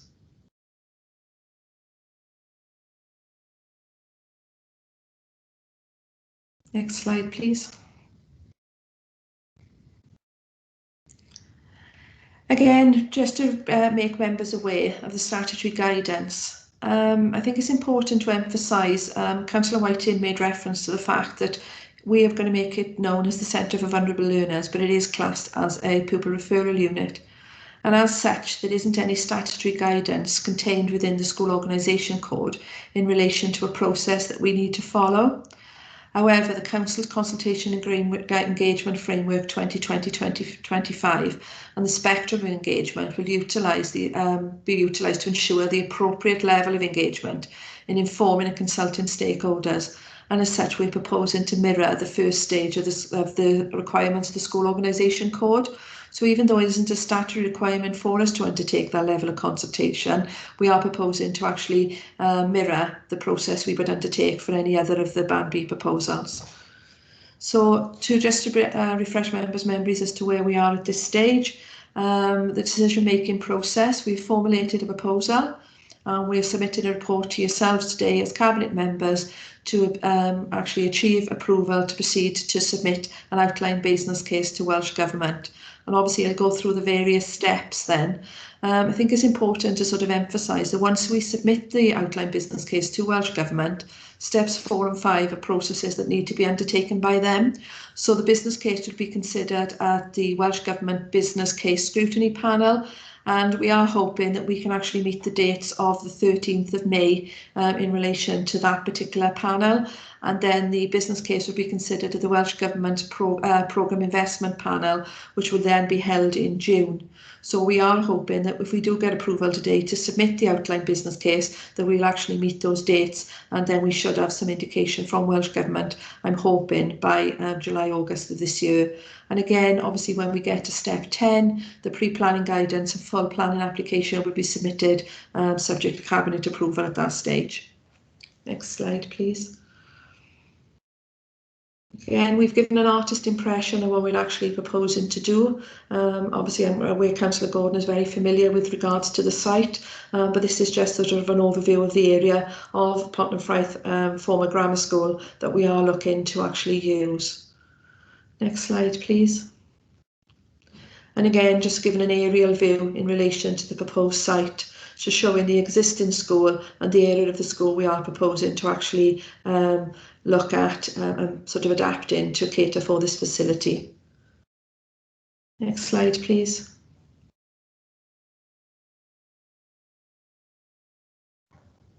This particular slide actually gives sort of a better view in relation to what we're proposing in relation to the actual CVL itself. There will be a sports hall we're proposing to actually build, which will obviously be able to cater for the curriculum needs of the individual curriculum needs of the vulnerable pupils. And then we'll actually look into putting in a 3G multi-use games area. That will have a 3G surface in there that obviously will again lend itself to the curriculum needs of the pupils. Next slide, please. So as of today, just to remind members, on the 25th of March, scrutiny members endorsed the recommendation to proceed to Welsh Government business case stage in relation to this proposal.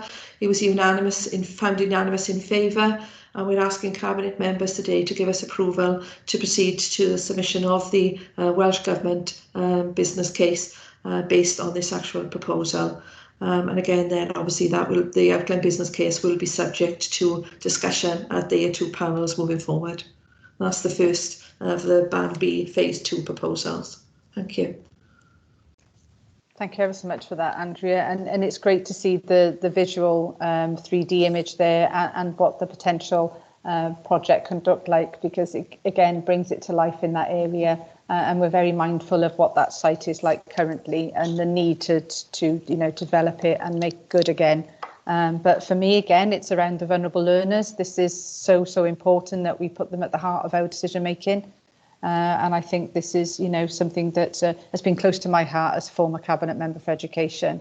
And I know that the conversations around this CVL have gone on for many, many years. So I am very pleased to see this come in here today in order for it to go forward to Phase 2. So in terms of the business case, so thank you.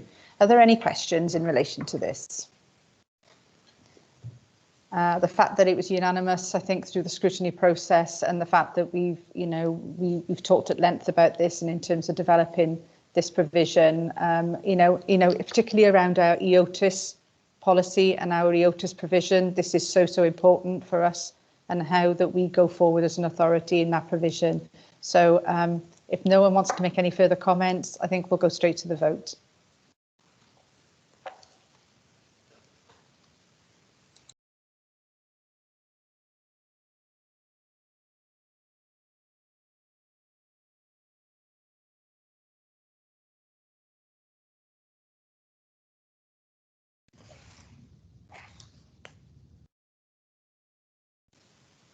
Thank you for that, Charlotte. And that's been unanimously approved. So thank you, one and all. And if we can go to the next item on the agenda then, which is the Phase 2 of the Llancaeg Junior, and Llanfaban Infants. Thank you, Councillor Whiting.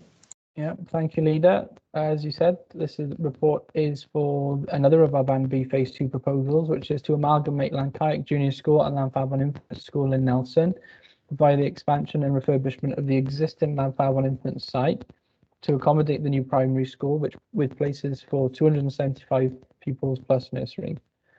This is a proposal because the authority identified the two schools as requiring investment to create the 3 to 11 through primary provision from a single location, to provide a fit-for-purpose 21st century school facility, to reduce surplus places, to increase opportunities for community use, and remove 2 Category C schools in relation to condition. The total funding identified for the project from the Band B funding envelope is £4 million. This report was considered by the Education Scrutiny Committee on the 25th of March 2021, and after discussion was unanimously endorsed.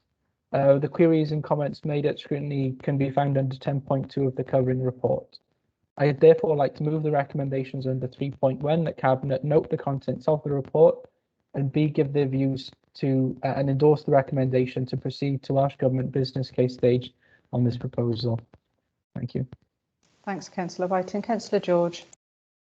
Yes, I'm only too happy to second the report. Thank you. Thank you, Councillor George. Okay. Again, in terms of this making its way on its journey to fruition today, I think it's really important that we look at the overall. Lisa, were you going to share your screen then in terms of the presentation? I'm just going to introduce you in terms of the. So, did you want to come in?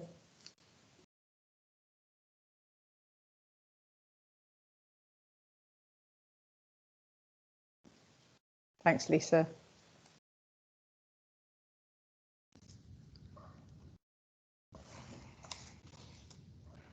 Okay, so the next one is the Band B Phase 2 Clancaird Junior and Clavarbon Infant School proposal.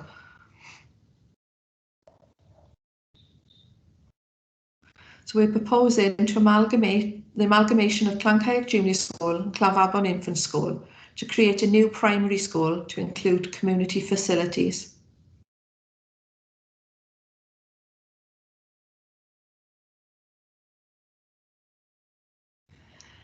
Again, the statutory guidance in relation to this proposal, we're following the Welsh Government statutory guidance with the School Standard and Organisation Wales Act 2013 and the School Organisation Code 2018. Clancaird and Clavarbon Infants are classed as community schools, and as such we'll have to go through the process that we've just undertaken in relation to the first two proposals for Band B. Next slide, please.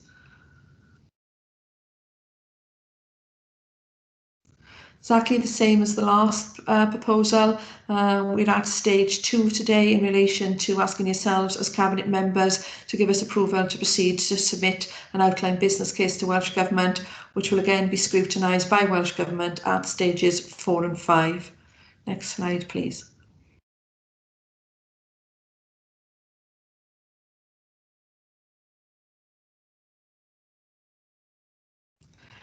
Again, there's some artists' impressions.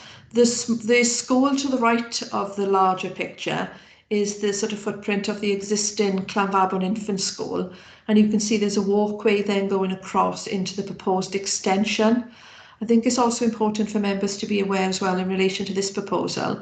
Outside the current sort of curtilage of the school, there's an area of land that was comprised of an old sort of wooden building that has since been demolished, and that land has actually been earmarked for usage for us within education, and we'll actually bring that area into the curtilage of the school to allow us for obviously to compensate for the sort of area that's being lost as part of this building. So I think at the moment that part of the building is being looked at on the existing car park of the school, and obviously we would need to compensate for that loss. So we are anticipating bringing that area into the curtilage of the school moving forward. Next slide, please. Again, this is just internal examples of primary schools that we've done previously. And I think looking at the second slide, which is the central street that I made reference to earlier in a former presentation, this is the one that Kirsty Williams, the Minister, actually likes, because she sees now, obviously, this is a very, very wide area within a school that can be utilised now, particularly in our current circumstances, for educational provision. So I think this is something, a design that we are using, the Welsh Government actually recognises and obviously recommends to other authorities moving forward. Next slide, please. So again, it was a unanimous vote in favour of this proposal by scrutiny on the 25th of March. And we're asking Cabinet members to give us approval today to proceed to the submission of the business case to Welsh Government on this proposal to amalgamate Clancaird Junior and Clanfabon Infants on the existing Clanfabon school site. And again, as I said previously, if we do get approval from yourselves today, we will then obviously submit it to Welsh Government, and it'll be scrutinised through their process on their two panels. Thank you. That's the presentation in relation to this proposal. Thanks ever so much for, again, bringing that to life as well. And it's great to see those images that obviously from the primary phases, just Davis, which is a spectacular school. And, you know, and it's absolutely right and proper that we emulate that, the same type of building across the rest of our education provision. So, I mean, that is an outstanding school in terms of as a facility. So that's fantastic to see them being referenced there. Any questions or statements? Has just been outlined that it was unanimously passed through scrutiny, and it's, you know, it's about us now progressing to the next stage in terms of the business case. So if there's no further questions or statements, I will go to the vote.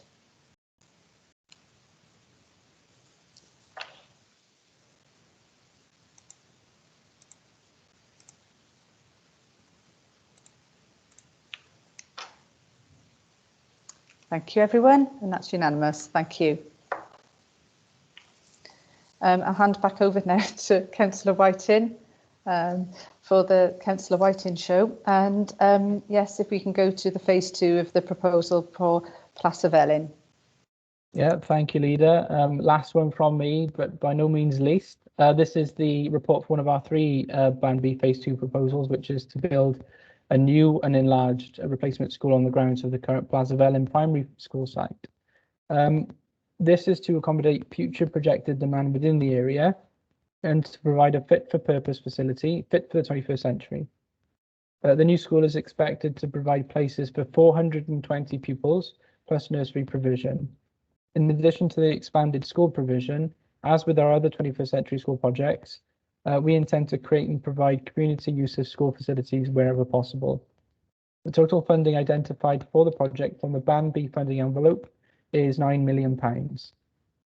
The report was considered by the Education Scrutiny Committee on the 25th of March, and after discussion was unanimously endorsed. The queries and comments made at the Scrutiny Committee can be found under 10.2 of the Covering report.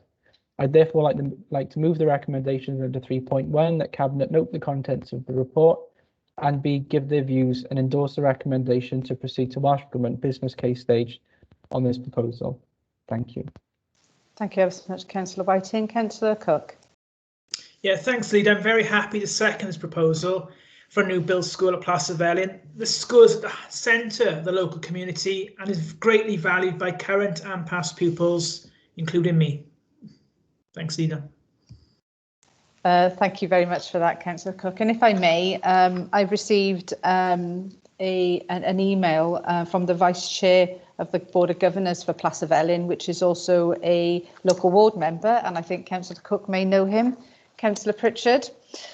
So if I may, I'm just going to read out some comments because there's obviously a great deal of excitement in the Plas Velin community. So I just wanted to say a few words, if I may, based on that email I received. And this is just a few views from the governing body of Plas Velin. Community use is very important, plus a place for additional needs. The size of classrooms at Plas Velin is too small to accommodate pupils, and the structure of the building failing being a class building full of asbestos. That's one of the comments that has been made. The age of the building should have been only up for 25 years, and now it is 52 years old. The present geography of the school, being 2 former schools, does not lend itself easily to adopting a whole school approach, unable to hold a whole assembly or encourage cross-school collaborations. The current design of the infant school building does not allow access to outside areas directly off individual classrooms. Consequently, children are having to go through other classes or other areas to get out into the playground. And as you can appreciate, with current COVID restrictions, this is a particular cause of concern. The design of the infant school building does not provide adequate toilet facilities per individual classrooms. And again, one classroom has no direct access to toilets. And the location of the nursery yard precludes easy access between the infant and junior buildings. So I think just based on what Andrea highlighted there in terms of the design and layout of our new 21st century schools, that will help in one fell swoop alleviate all of those issues for the community of Plas Velin. So I just want to say thank you for them contributing on that. Okay, is there any questions in relation to this report? Councillor Cook. Yeah, thanks, Leader. I got a question regarding the multi-use sporting facility. Will it be opened up to the whole community? Yes, any proposal that's part of the 21st century schools proposals through Welsh Government will have to have community usage. So when we engage with the community to see, with regards to this proposal, we would take on board any sort of views going forward. Absolutely, Councillor Cook, and that is really, really imperative to this programme and the way it develops our school facilities, because what it means is that they are there for the community outside of school time. And I think that's so important that, these facilities are just not left sitting there at the close of, school business. It's really important that our community have access to this type of provision. So thank you for asking that. Okay, if there are no further questions or statements on that, I will go to the vote on this, please.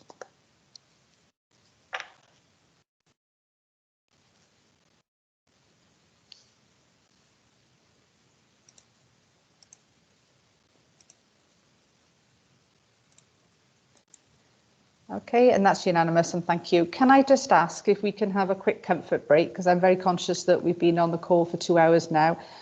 So it leads us now quite neatly, because we've done the 21st Century Band B programme proposals. So if we can take, is 5 minutes enough for everyone?